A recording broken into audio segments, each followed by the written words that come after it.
మనం తరచుగా ఏమనుకుంటామంటే మనల్ని మోసం చేసేవాళ్లు బయటెక్కడో ఉంటారు, మన శత్రువులు మన కంటికి కనిపిస్తారు అని.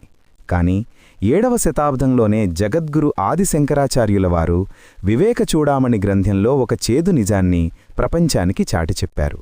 అదేంటంటే మనిషికి అసలైన శత్రువులు బయటలేరు, అవి మన శరీరంలోనే మనతో పాటే ఉన్నాయి. అవే మన పంచేంద్రియాలు. ఈ సత్యాన్ని వివరించడానికి శంకరాచార్యులవారు ప్రకృతిలో జరిగే 5 విషాద సంఘటనలను ఉదాహరణగా తీసుకున్నారు.